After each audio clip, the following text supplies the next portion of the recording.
A very good morning, class. So last time we started with the fourth chapter of our Maths 2 syllabus, and the name of the chapter was Bivariate Frequency Distribution. Today we are moving forward with the next topic, which is a new topic that has been introduced to you all. So before I introduce you all with the topic, let's have a look at some of the topics which are mentioned in your textbook. सबसे पहले, what is the meaning of statistic? Any quantity which is calculated from data is called as a statistic. तो कोई भी value जब आप calculate करते हो, आपके पास डेटा होता है. Now I hope you all are aware data. When I say data, तीन टाइप का डेटा होता है. या तो प्राइमरी डेटा जिसको रॉ डेटा भी बोलते हैं, दूसरा ungrouped data, and the third grouped data. So when you find out the quantities from these particular data, quantity matlab in terms of numbers, so it is called as statistic. For example, mean is a statistic, standard deviation is a statistic. तो ये सारे जो भी हम formulas use करते हैं, it is covered under statistic. Categorical variables. अभी categorical variables का मतलब होता है a variable that takes non-numerical values is called as a categorical variable. For example, gender, male और female, इसको हम number में express नहीं करते ना, male और female. और food preferences, sweet है, spicy है, he is beautiful, sorry, she is beautiful, he is handsome, he is smart, she is clever. तो ये सारी चीजें हम न्यूमेरिकली एक्सप्रेस नहीं कर सकते. मैरिटल स्टेटस हो गया, married, unmarried, etcetera. So all these variables are called as categorical variables. Next topic आता है contingency table. Now what do you mean by contingency table? A two-way table that summarize the data on two categorical variables is called as a contingency table. तो minimum दो चीजें लगती हैं. For example, the data to study association between two categorical variables, that is age group and preference for ice cream flavor. तो यहाँ पे आपके सामने एक टेबल रिप्रेजेंट किया गया है जहां पे there are two groups, two age group, teenagers और adults, और देखा है कौन सा आइसक्रीम फ्लेवर वो लोग प्रेफर करते हैं. So in that again two options are taken, vanilla and chocolate. So as you can see teenagers में लिखा है ए, बी और R1. नाउ R1 क्यों? बिकॉज ये जो टाइप का स्लीपिंग रो अवेलेबल है, स्लीपिंग कॉलम अवेलेबल है, उसको हम रोज बोलते हैं. तो इसके लिए R1 का total is A plus B को मैं ऐड करूंगी तो R1 मिलेगा. सिमिलरली अडल्ट्स वाला अगर आप देखोगे C और D, तो मुझे R2 मिलेगा बिकॉज C प्लस D मिला के R2 का टोटल मिल जाएगा. अगर मैं आइसक्रीम फ्लेवर वेनिला की बात करूं, ये पर्टिकुलर कॉलम है बिकॉज ये स्टैंडिंग लाइंस दिख रहे हैं आपको, तो इसके लिए यहाँ पे C1 और C2 लिखा है. एंड जैसे आप देख रहे हैं ये टेबल हम ऑलरेडी पिछले लेक्चर में पढ़ चुके हैं, इसको बोलते हैं बाइवेरिएट टेबल, है ना. और हम जब टोटल मारते हैं उसको बोलते हैं मार्जिनल फ्रीक्वेंसीज. फिर एक फाइनल टोटल आता है n, जो बनता है A plus B plus C plus D से. तो मतलब n का फॉर्मूला मैं बोल सकती हूँ R1 प्लस R2 है या C1 प्लस C2 है. So this is called as a contingency table, जिसके बारे में अभी हम पढ़ने वाले हैं. तो इस टेबल को जो कवर करता है, जो यूनिट हम यूज करने वाले हैं, उस टॉपिक का नाम है काई स्क्वायर. भले हम स्पेलिंग CHI लिख रहे हैं, but as this is a Greek letter, it is pronounced as chi, not chi या चाय. ओके. एंड इसको लिखने का तरीका है, ऐसे कीजिए और ऐसे एक्स फॉर्म में बनाइए और square. So chi-square is a Greek letter which studies the relationship between two categorical variables. जैसे हमने देखा preference हो गई, age group हो गया, marital status हो गया, gender हो गए. ये सारी चीजें जो numbers के थ्रू एक्सप्रेस नहीं हो सकती हैं, नॉन न्यूमेरिकल होती हैं, उनको मेजर करने के लिए, उनका रिलेशनशिप, उनका एसोसिएशन देखने के लिए chi-square इस्तेमाल किया जाता है. So as you can see, it is given in your textbook. Chi-square statistic is denoted by this particular letter, where chi is a Greek letter written as chi, read like chi or ki in kite. It is used to measure the relationship between two categorical variables, and chi-square is always non-negative. Non-negative का मतलब है या तो आपको सारे answers positive मिलेंगे या zero मिलेगा. Now zero is neither plus nor minus, इसके लिए हम उसको नॉन नेगेटिव बुलाएंगे. So इसी इंट्रोडक्शन के साथ let's move on with the formula for computing chi-square statistic. क्या फॉर्मूला लगेगा in order to study the sums? Now जैसे आपने देखा ऊपर टेबल दिया हुआ था, टेबल में जो वैल्यूज दिए होंगे, the values which will be already given in the table, उस वैल्यूज को, उन फ्रीक्वेंसीज को हम बोलेंगे O. O means observed frequencies. ये सारे पता लगाए हुए frequencies है, observe किए हुए है. So my first type of frequency which I'll see in the table is observed frequency, और उसको बोलेंगे OIJ. एंड दूसरा is we will be requiring expected frequencies, जिसको हम बोलेंगे EIJ. नाउ I और J का मतलब होता है rows multiply by column. I stands for rows and J stands for column. So expected हमें ढूंढना है, and how we will find? In order to find expected frequency EIJ, हमें formula use करना पड़ेगा RI into CJ divided by N. तो rows of I multiply by columns of J divided by N. And after we get O and E, तो हम किसका formula use करेंगे? chi-square का. So chi-square का formula बोलता है summation of, ये बहुत इंपॉर्टेंट है, total of bracket open O minus E the whole square divided by E. मतलब observed minus expected frequencies का स्क्वायर डिवाइडेड बाय E, और इन सब का अपने को क्या करना है? Total, that is summation. So इसी फॉर्मूला के साथ शुरू करते हैं हमारी एक्सरसाइज 4.2. सो ध्यान दो बच्चों, if you don't understand please let me know in the comment section.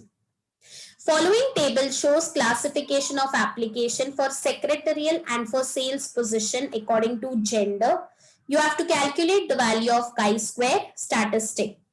So ये टेबल आप लोगों को दिया गया है, job offered, job denied for males and females. तो ये जो चारों वैल्यूज आपको दिख रहे हैं, these are called as observed frequencies. Okay? Now ध्यान से सुनना जो मैं बताने वाली हूँ. Now as you can see, मैंने टेबल पूरा का पूरा कॉपी पेस्ट कर लिया है यहाँ पे. उसके अलावा मैंने कुछ एक्स्ट्रा चीजें ऐड करी हैं, जैसे आपको दिख रहा है total. So I've added 75 plus 150 मेरे को मिलता है 225. 25 plus 50 मेरे को मिलता है 75. Similarly 75 plus 25 मेरे को मिलता है 100. 150 plus 50 मेरे को मिलता है 200. एंड दोनों को ऐड करके R1, R2, C1, C2 मुझे मिलता है 300. उसके अलावा class, can you see I have written some numbers circle के अंदर.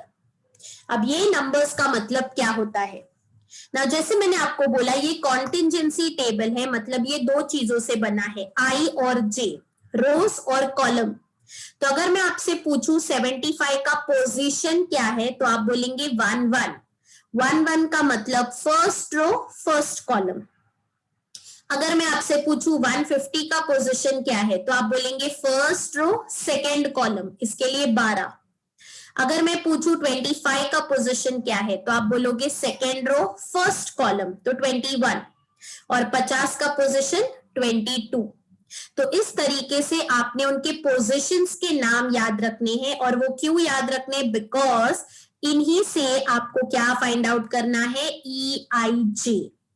तो अपना next step is table ready होने के बाद to find out the values of EIJ. And as I told you what is the formula? RI into CJ upon N. तो जैसे मेरे को पता है 4 ऑब्जर्व्ड फ्रीक्वेंसीज है मेरे पास, तो इसका मतलब एक्सपेक्टेड भी कितनी होनी चाहिए? 4. So I will find E11, E12, E21, E22.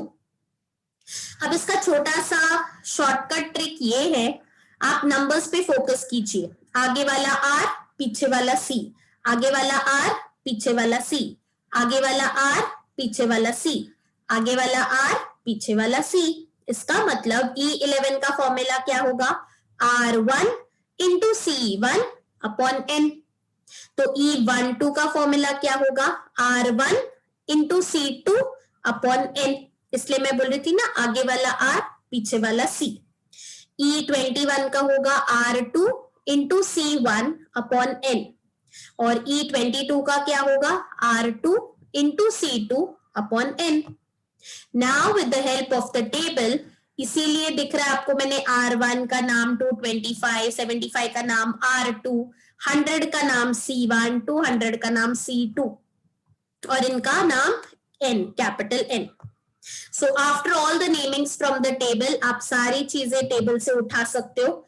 तो you will get 225 into 100 divided by 300, तो 0 0 cut, 3 1s are 3, 75s are 225, तो आपको E11 मिल गया 75। सिमिलरली 225 into 200 डिवाइडेड बाय 300, काटा पीटी करने के बाद आपको आंसर आएगा 150।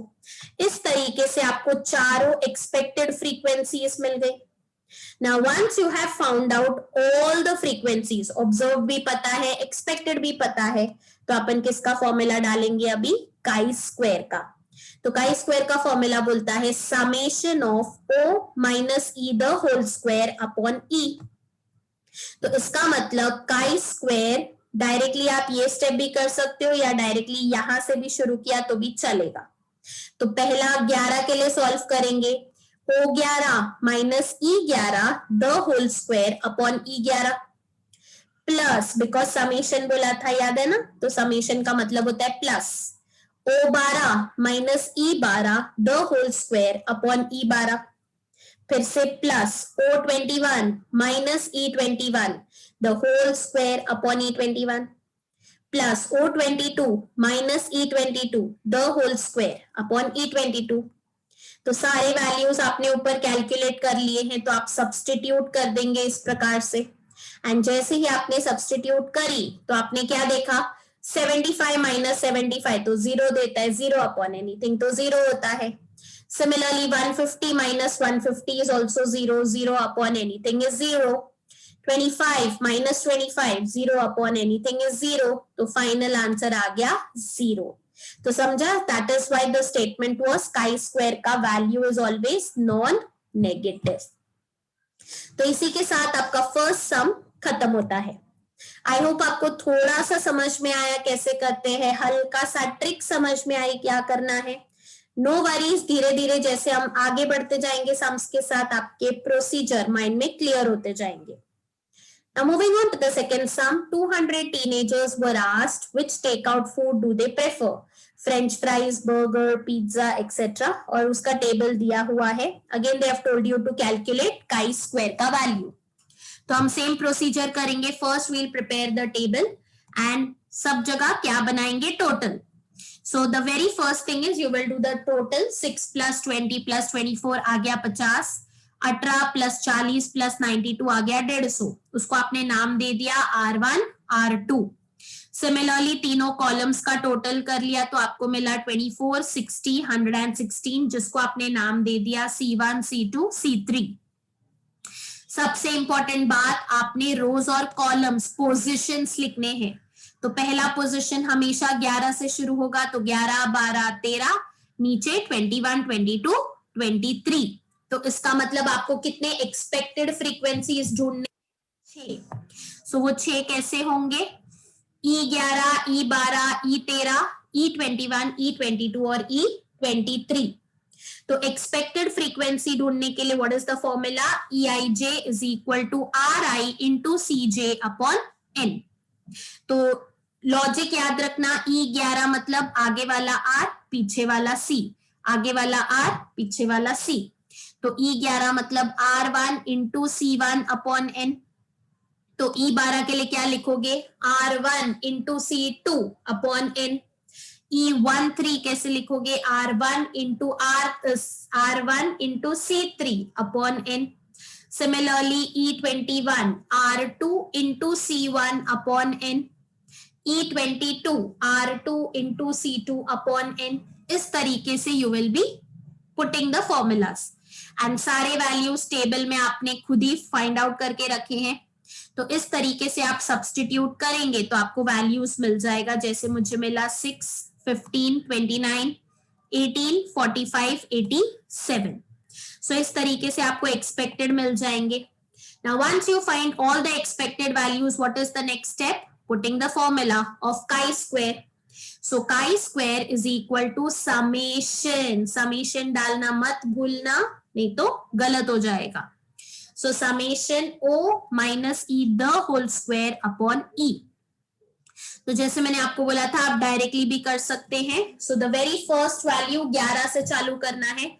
O 11 was 6, E 11 was also 6, तो 6 minus 6 the whole square upon 6. O 12 was 20, E 12 was 15, तो 20 minus 15 the whole square upon 15. Similarly, E13, E21, O13, O21 सबको यूज करके आपको इस तरीके से बड़ा ब्रैकेट में वैल्यूज सब्स्टिट्यूट करना है.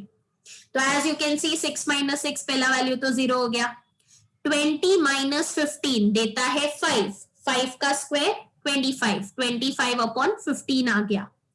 24 minus 29 देता है आपको -5. सो क्या हो गया? -5 का स्क्वायर तो पॉजिटिव ही होगा.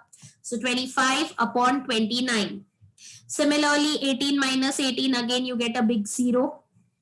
40 minus 45 gives you again -5 जिसका स्क्वायर होता है 25 upon 45. 92 minus 87 again gives you 5. 5 का square is 25 upon 87. Now once this is done class, now pay attention what I'm gonna explain. एक ऑप्शन आपके पास ये है कि आप खुद ही डिवाइड करके हर एक का आंसर डेसिमल में लिख सकते हैं.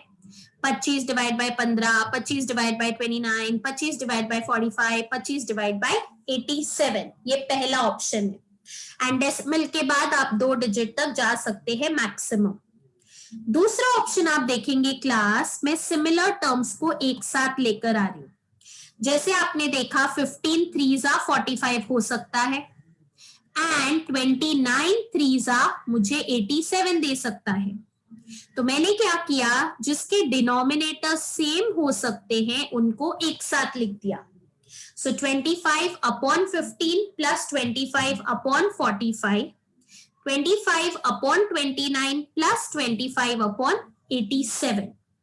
तो जैसे मैंने बोला डिनोमिनेटर सेम करना है तो 15 को अगर मैं 3 से मल्टीप्लाई कर रही हूं तो मुझे ऊपर भी 3 से मल्टीप्लाई करना पड़ेगा.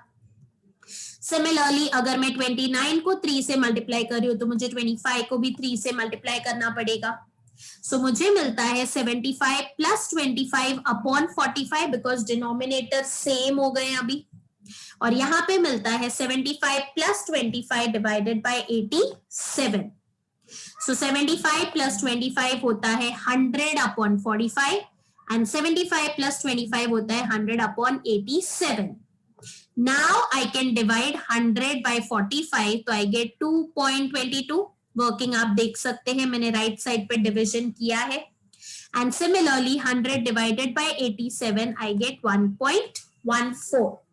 So on adding both of them together, I get the value of chi-square as 3.36, जो कि पॉजिटिव वैल्यू है. So in this case, the value is not non-negative, but it is positive. So I hope आपको अभी थोड़ा और clear हो गया होगा किस तरीके से करते हैं. So the pattern, the working is really very easy. So you can try out and see for yourselves. तो इसीलिए आपको समझ में आया है कि नहीं. So I have not done the third sum and I want you all to practice the third sum and see for yourself कि आपको खुद से आंसर आता है या नहीं.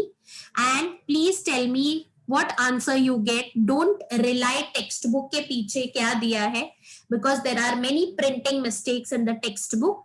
So if you want to verify, you can put it in the comment section and I'll say whether the answer is right or not.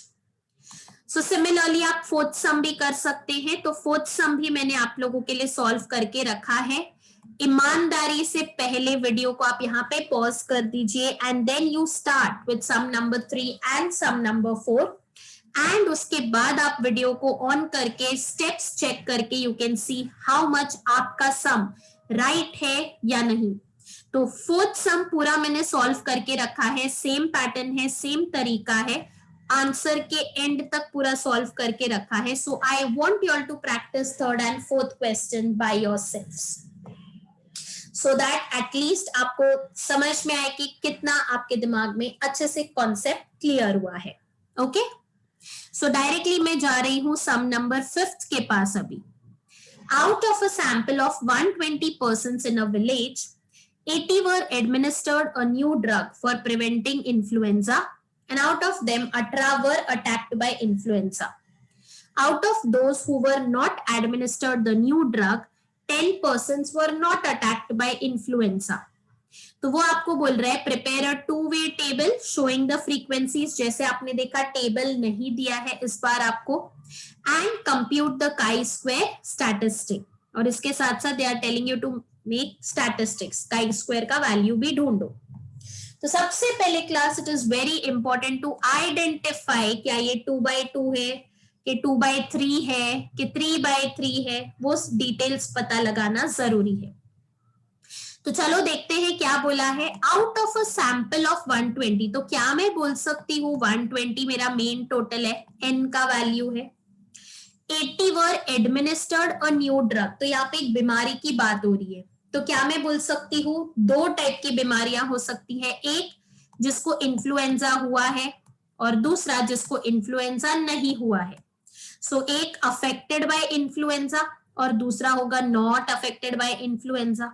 ठीक है, फिर एक हो सकता है जिसको दवाइयां दी गई है, ड्रग मतलब मेडिसिन, तो किनको दवाइयां दी गई है एडमिनिस्टर्ड द ड्रग, एंड किनको दवाइयां नहीं मिली नॉट एडमिनिस्टर्ड द ड्रग। तो कैन आई सी ये 2/2 टेबल है, बिकॉज उन्होंने खुद ने स्पेसिफाई किया है टू वे, मतलब दो वैल्यूज है, रो में भी और कॉलम्स में भी।